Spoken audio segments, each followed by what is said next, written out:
इस वीडियो में हम लोग एक प्रॉब्लम सॉल्व करेंगे जो ट्रांसमिशन पैरामीटर पे बेस्ड है।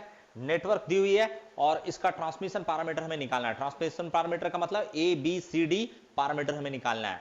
तो आप लोग ABCD पैरामीटर का जो लेक्चर है उसे श्योर देख लीजिएगा ताकि ABCD पैरामीटर के बारे में अच्छे से आप लोगों को नॉलेज रहे और ये प्रॉब्लम समझ में आ जाए।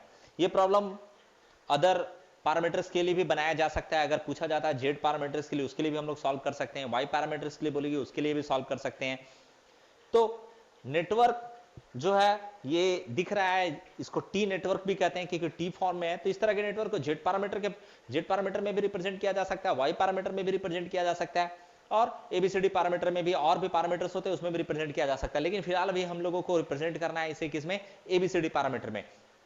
तो मैंने उस लेक्चर में मैंने बहुत सारी वैल्यूज बताया था कि A इक्वल्स टू होती है V1 बाई V2 जहां पर I2 क्या होता है, 0 होता है। आप लोग डेफिनेटली ये जानते होंगे तो कोई प्रॉब्लम नहीं है। और B इक्वल्स टू होती है माइनस V1 बाई I2 जहां पर V2 इक्वल्स टू होता है क्या, 0। ठीक इसी तरह C इक्वल्स टू होती है I1 बाई V2 और I2 इक्वल्स टू क्या होता है, 0। और D इक्वल्स टू होती है minus I1 by I2, V2 equals टू क्या होता है, 0। ये मैंने इतना आप लोगों को बताया था। ठीक है, इसकी वैल्यू कैसे निकाली जाती है वो भी आप लोगों ने देखा होगा। इक्वेशन तो आप लोगों को अच्छे से याद होगा। अगर हम लोग इसका इक्वेशन देखना चाहें तो इक्वेशन जो है इस फॉर्म में किया जाता है। पहले हम लोग इसमें कुछ मार्क कर देते हैं। लेट से ये करंट है I1 और ये वाली वोल्टेज है V1। लेट से जनरेशन साइड वोल्टेज है और ये हमारा लोड साइड है, तो इसको हम लोग I2 और इधर का वोल्टेज क्या लिखेंगे, V2। ठीक है, तो इसके फॉर्म में जो हम लोग इक्वेशन लिखते हैं वो आप लोगों को मालूम होगा। जो वैल्यू है वो है, हम लोग कह सकते हैं कि V1 इक्वल्स टू होती है A V2 minus B I2 और I1 इक्वल्स टू होता है C V2 minus D I2। Okay, यही इक्वेशन होता है किसका, ABCD पैरामीटर पर बेस्ड नेटवर्क का। तो हम लोग ये वैल्यूज निकालेंगे। तो इसमें देखिए एक बार I2 को 0 करना है। I2 को 0 करेंगे तो A और C निकल जाएगी, V2 को 0 करेंगे तो B और D निकल जाएगी। दोनों आउटपुट साइड ही करना है। इसका मतलब है आउटपुट साइड को एक बार ओपन सर्किट करनी है और एक बार शॉर्ट सर्किट करना है, तो ये सारा पैरामीटर निकल जाएगा। तो इस इक्वेशन से अभी हम लोगों को कोई जरूरत नहीं है, तो फिलहाल अभी मैंने उसे सिर्फ ऐसा ही बता दिया। अब देखें यहां पर सबसे पहले हम लोग क्या करेंगे, A और C निकालते हैं। तो I2 को 0 करना पड़ेगा। तो यहां पर क्या लिखेंगे, I2 को 0 करने का मतलब क्या है, I2 को 0 करने का मतलब है जो आउटपुट टर्मिनल है उसे ओपन सर्किट करना पड़ेगा। ओपन सर्किट अगर है तो हम लोग कह सकते हैं कि अगर इसमें कोई लोड कनेक्टेड नहीं है तो इधर इस टर्मिनल पे करंट क्या होगी, करंट 0 होगी, क्योंकि ओपन टर्मिनल में कोई करंट नहीं जाती है। तो हम लोग यहां लिखते हैं open circuiting output O/P output, मतलब I2 equals to 0। I2 equals to 0 है, इसका मतलब ये नहीं है कि जो वोल्टेज है वो क्या है, 0। वोल्टेज 0 नहीं है, क्या 0 है, करंट 0 है। ओके, तो सर्किट मेरा कैसा हो जाएगा, सर्किट मेरा कुछ ऐसा हो जाएगा। देखिए इसमें तो कोई करंट नहीं है, इसमें कोई करंट नहीं है। I2 इक्वल्स टू क्या है, 0। और यहां पर जो वोल्टेज है वो तो रहेगा ही V2। ओके, ये V2 तो रहेगी क्योंकि टर्मिनल वोल्टेज, लेकिन इसके अक्रॉस करंट क्या है, 0, क्योंकि I2 मैंने 0 बता दिया। ये I2 क्या बता दिया, 0। तो ये 0 है तो इसके अक्रॉस कोई करंट नहीं जा रही, तो अब इस रेजिस्टेंस का यहां कोई मतलब नहीं है। तो हम लोग इसको ऐसे दिखा सकते हैं। ओके, जब रेजिस्टेंस से कोई करंट फ्लो नहीं कर रही है, वो 0 है, करंट उसके अक्रॉस, अगर हम लोग कह रहे हैं कि करंट उसका 0 है तो उसके अक्रॉस कोई पोटेंशियल डिफरेंस वहां जो है हम लोग कह सकते हैं कोई पोटेंशियल डिफरेंस डेवलप नहीं होगी। इसका मतलब है वो इस सर्किट में नहीं है, इस जगह हम लोग नहीं उसको कंसीडर कर सकते हैं। तो इधर बचा 10 ओम और यहां क्या बची 2 ओम। यहां पर है I1 और ये वाला है V1। यहां तो यहां वोल्टेज है, यहां करंट भी है। इसका मतलब इधर कुछ लगा हुआ है। क्या लगा हुआ है, सोर्स लगा हुआ हो सकता है। तो लेट से हम लोग इसको कनेक्ट कर देते हैं, किससे, सोर्स से कनेक्ट कर सकते हैं। बस एज्यूम्पशन के लिए, ये कोई जरूरी नहीं है कि हम लोग यहां करके इसको दिखाएं। I1 और V1, अब मेरा ये सर्किट बन गया। अब देखिए हमारा टारगेट क्या है, V2 निकालना है, V1 निकालना है और I1 निकालना है, तो ये A और C निकल जाएगा। याद रखना है यहाँ पर I2 क्या है, 0। V2 बराबर क्या होगा, V2 बराबर ये वोल्टेज होगी, V2 बराबर ये वोल्टेज होगी, तो ये वोल्टेज होगी। इसका मतलब है कि ये वाली जो करंट है ये तो इधर जाएगी नहीं, क्योंकि इधर करंट 0 है, तो I1 ही इसमें फ्लो करेगा। इसमें कौन सा करंट फ्लो करेगा, I1। तो I1 करंट अगर इसमें फ्लो करेगी तो हम लोग यहां लिख सकते हैं V2 equals to 10 into I1। V2 equals टू क्या लिख सकते हैं, 10 इंटू I1। यही वोल्टेज होगी ना, वोल्टेज अक्रॉस व्हाट, रेजिस्टेंस 10 ओम, तो I1 इंटू 10। ओके, और ये V1 निकालना है, तो V1 निकालना है मतलब एक्चुअली I1 और V1 का हमें डिवीजन फॉर्म में चाहिए, ताकि हम लोग ये वाली वैल्यू निकाल सके। जैसे कोई भी वैल्यू है, जैसे V1 बाई V2 निकाल सके या फिर I1 बाई V2 निकाल सके, ये सारी वैल्यूज हम लोगों को निकालना है। तो देखिए यहां पर क्या करते हैं हम लोग, इस जगह पर I1 को ये जो इधर फ्लो कर रहा है इसमें हम लोग क्या करते हैं, KVL लगा देते हैं, या फिर ये टोटल वोल्टेज बराबर होगा ये प्लस ये, इन दोनों रेजिस्टेंस का वैल्यू प्लस ये वाली करंट। क्यों, क्योंकि सर्किट कुछ ऐसा हो जाएगा। देखिए अगर हम लोग इन दोनों को देखें तो सीरीज में, इधर तो कुछ है ही नहीं, तो ये दोनों क्या है सीरीज में, तो कितना हो गया 12 ओम, और यहां पर वोल्टेज क्या है V1 और ये करंट क्या है I1, तो क्या होगा, हम लोग यहां पर लिख सकते हैं I1 equals to V1 by 12 ohm, V1 by what 12 ohm. तो रेजिस्टेंस का जो यूनिट है, अभी मैं उसे छोड़ देता हूं, सब ऐसा यूनिट में है, तो ये निकल गया। तो इंप्लाइज ये जो मेरा क्या निकला I1 equals to V1 by 12, इसको मैं यहां पुट करूंगा। देयरफॉर V2 इक्वल्स टू 10 और इंटू I1 का value V1 by 12, V1 by 12। तो मुझे निकालना है V1 बाई V2, तो V1 को यही रहने देते हैं, V2 को इधर ले जाते हैं, 12 और 10 को इधर कर देते हैं, 12 डिवाइडिंग बाई 10, इधर क्या हो गया V1 बाई V2। और ये कब निकला है, ये जो चीज हम लोगों ने निकाला कब निकाला, I2 बराबर क्या है 0 है। बात मेरी समझ में आ रही है। सबसे पहले मैंने यहां पर लिख दिया V2 equals to I1 into 10, fine. उसके बाद इसमें जो है ओम्स लॉ कह सकते हैं, अप्लाई करने के बाद हम लोगों ने क्या निकाल दिया, I1 का वैल्यू V1 बाई 12। तो ये I1 का वैल्यू हम लोगों ने यहां पुट किया, जिससे वैल्यू हमारा क्या निकल गया V1 by V2। V1 by V2 इसलिए निकालें क्योंकि हमें A चाहिए था, तो हम लोग I2 बराबर ये कंडीशन सेटिस्फाई होगी। देखिए ये कंडीशन यहां सेटिस्फाई हो रहा था, मतलब ये वैल्यू किसका है A का, तो हम लोग क्या लिख सकते हैं A इक्वल्स टू 1.2। अब इसका यूनिट क्या होगा, ये सेम क्वांटिटी का रेशियो है, तो इसकी यूनिट कुछ नहीं होने वाली है, ये यूनिट लेस होगी। तो A का वैल्यू निकल गया हमारा कितना 1.2, फाइन 1.2 निकल गया। अब देखिए A इक्वल्स टू 2 पर और कौन सा वैल्यू निकल सकता है C, I1 बाई V2। तो I1 बाई V2 हम लोग कैसे निकालेंगे, तो ये तो यहां ऑलरेडी निकाला हुआ है, देखिए यहां ये पहले हम लोगों ने निकाल लिया।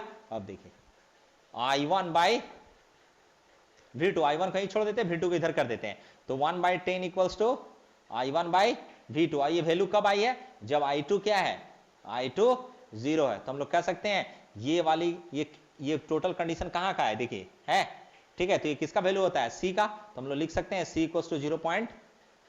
और इसका यूनिट क्या होगा, ये देखिए किसका, ये जो डिवीजन फॉर्म है ये किसका है, current by voltage, current by voltage. तो करेंट बाई वोल्टेज मतलब अगर वोल्टेज बाई करंट रहती तो इंपीडेंस, और यहां करंट बाई वोल्टेज है, तो करंट बाई वोल्टेज क्या होता है एडमिटेंस। तो हम लोग इसका यूनिट सीमेन लिख सकते हैं, ओम इनवर्स लिख सकते हैं, मोह लिख सकते हैं, ठीक है, जो भी चाहे आप लिख सकते हैं उनमें से। तो 0.1 S, okay, current by voltage. Okay, अब ये दो पैरामीटर हमारा निकल गया। जब I2 बराबर हम लोगों ने क्या पुट किया था, जब हम लोगों ने I2 बराबर पुट किया था 0, इसका मतलब है ये वाली की थी ओपन सर्किट। अब हमारा दूसरा टारगेट है V2 को 0 करना। V2 को 0 करने का क्या मतलब है, V2 को 0 करने का मतलब है,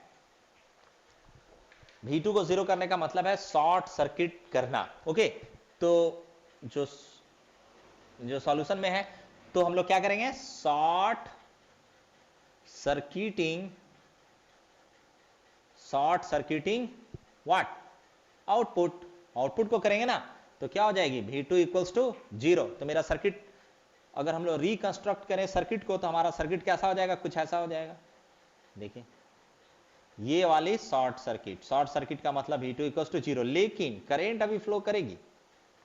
ये वैल्यू कितना है 4 ओम, ये कितना है 10 ओम, मैं यूनिट नहीं लिख रहा हूं, ये है 2 ओम। ओके, और यहां से करंट जा रही है I1 और यहां पर वोल्टेज है क्या V1। अगेन हम लोग कह सकते हैं कि उधर जो है कुछ सोर्स लगा हुआ है, जनरेशन हो रही है, ठीक है। तो ये V1 वोल्टेज यहां पर अपियर हो रही है, करंट एंटर किया और ये हम लोगों ने शॉर्ट सर्किट कर दिया, तो V2 को क्या कर दिया 0। अब हमारा टारगेट है इसे सॉल्व करके ये दोनों वैल्यू को निकालना, क्योंकि इन दोनों कंडीशन पर ही V2 क्या है 0 है, तो ये दोनों वैल्यूज हमारा निकाला जा सकता है। तो कैसे निकालेंगे, सिंपल है, ये सर्किट है हमारा, इसे सॉल्व कर दीजिए। तो कैसे सॉल्व कर सकते हैं, देखिए ये दोनों किसमें है, ये दोनों अगर देखा जाए तो ये दोनों है मेरा पैरेलल में। देखिए ये दोनों पैरेलल में है, इन दोनों रजिस्टर का एक टर्मिनल यहां कनेक्टेड है, दूसरा टर्मिनल भी आपस में कनेक्टेड, तो ये दोनों किसमें है पैरेलल में, तो इसको पैरेलल में ही कर लेंगे। लेकिन उससे पहले मैं करंट डिवीजन रूल लगाऊंगा और एक वैल्यू निकालता हूं। क्या वो वैल्यू है, लेट से अगर इधर करंट जा रही है इसमें, तो ये है I1 डैश और इसमें डिस्ट्रीब्यूट हो रही है जो है I1 डबल डैश। ओके, इधर जो करंट जा रही है I1 डैश और इधर जो करंट जा रही है I1 डबल डैश। फिलहाल मैं अभी इसे मार्क कर दिया हूं, अभी इसे मैं सॉल्व करूंगा। इन दोनों को मैं पैरेलल में दिखा दे रहा हूं, यहां करंट I1 है, यहां की वोल्टेज V1 है। ओके, ये कितना है 2 ओम, ये कितना सारा ओम में था 10 ओम और ये क्या है 4 ओम। देखिए ये यहां पर जो करंट है इसमें, ये 4 ओम के अक्रॉस जो करंट है वही है I2, है ना, वही करंट है ना I2।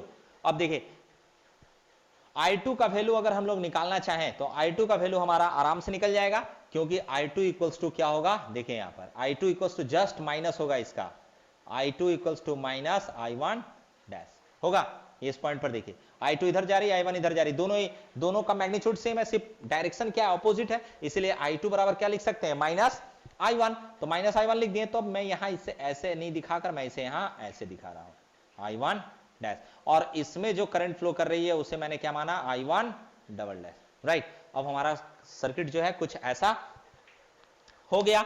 अब देखिए अब हम लोग इसको सॉल्व करते हैं, सॉल्व करके इक्विवेलेंट पूरा रेजिस्टेंस पहले निकाल देते हैं, ठीक है। तो मैं ये करंट अभी फिलहाल हटा दे रहा हूं, अभी इसका जरूरत नहीं है, बस उसे दिखाना था। अब देखिए यहां पर ये पूरा इक्विवेलेंट रेजिस्टेंस, तो इक्विवेलेंट रेजिस्टेंस क्या होगा, ये दोनों पैरेलल और प्लस 2 ओम। ओके करेक्ट, ठीक है। तो ये दोनों पैरेलल, तो पैरेलल की क्वांटिटी को कैसे लिखते हैं, दोनों का मल्टीप्लीकेशन और दोनों का सम, यही होगा ना प्लस 2। ओके, तो ये कितना हो जाएगा 40 डिवाइडिंग बाई 14 और प्लस 2, तो ये हो जाएगा 40 और इधर हो जाएगी प्लस 28 डिवाइडिंग बाई 14, तो इधर हो गया 8 6 और डिवाइडिंग बाई 14। इसे मैं सॉल्व कर लेता हूं, आप लोग अपने तरीके से इसको सॉल्व कर लीजिएगा। 40 प्लस 28, तो ये हो जा रही है 4.8571 आर इक्विवेलेंट हम लोगों ने निकाल लिया। तो आर इक्विवेलेंट निकाल लेने का मतलब है ये कैसा हो गया, एक रजिस्टर जिसमें करंट जा रही है I1 और यहां क्या है V1 और इसका वैल्यू है यही आर इक्विवेलेंट, कन्वर्ट हो गया। ये दोनों पैरेलल, ये सीरीज हो गया, पूरा निकाल लिया हम लोग। तो हम लोग यहां लिख सकते हैं, क्या लिख सकते हैं हम लोग यहां, हम लोग इस जगह लिखेंगे इन दोनों का रेशियो या फिर I1 और V1 का वैल्यू। तो देखिए यहां V1 है, यहां I2 है, यहां I1 है, यहां I2 है, तो I1 और V1 के बीच में कोई भी वैल्यू हम लोगों को निकालनी नहीं है। तो फिलहाल अभी हम लोग सिर्फ एक रिलेशन निकाल के रख लेंगे, V1 equals to I1 into RE। तो I1 और RE का वैल्यू ये वाला लिखे या ये वाला लिख दिए, तो मैं इसे 68/14 लिख देता हूं, ठीक है 68/14। तो V1 का वैल्यू निकल गया। इस रिलेशन को मैं यहां पर मार्क करके रख देता हूं, V1 बराबर I1 इंटू 68/14, ये हमारा निकल गया यहां पर, ये मैंने वहां निकाल के रख लिया। ये रिलेशन इसलिए निकाला गया है क्योंकि हम लोगों को इसकी जरूरत पड़ेगी अभी, और कहां जरूरत पड़ेगी, तो इस जगह भी जरूरत पड़ सकती है I1/I2 निकालते समय, ठीक है।